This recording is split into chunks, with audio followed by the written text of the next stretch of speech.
Hello guys, આજે તો Sunday હતો એટલે ભાઈ સવારની પોરમાં આવી ગયા ક્રિકેટ રમવા ગધેડિયા ખેતરમાં. તમે જોઈ શકો છો, આ છે આપણી ટીમના બધા મેમ્બર્સ. અમે બધા છે ને દર રવિવારે સવારમાં મેચ રમવા આવી, પછી મેચ રમીને આપણે આવી ગયા ઘરે આવીને જોયું તો આ મેડમ એમનું કામ કરતા હતા. પછી આપણે નીકળી ગયા આપણે ઓફિસે જોવા માટે. સન્ડે પણ અડધો દી ઓફિસ ચાલુ હોય.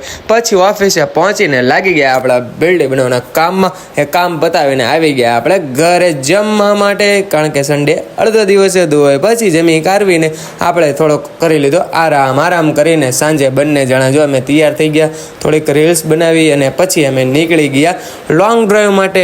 લોંગ ડ્રાઈવ કરીને પછી થોડીક લાગી ભૂખ એટલે આવી ગયા અમે જમવા માટે જય પંજાબી ઢાબામાં અમે કંઈક જમી લીધું. આવું જમવાની તો બહુ જ મજા આવી ગઈ અને પછી સાંજે આવી ગયા ઘરે. તો આ વ્લોગ કેવો લાગ્યો લાઈક કમેન્ટ સબસ્ક્રાઈબ કરી નાખજો. મળીએ નેક્સ્ટ વ્લોગમાં. Bye bye.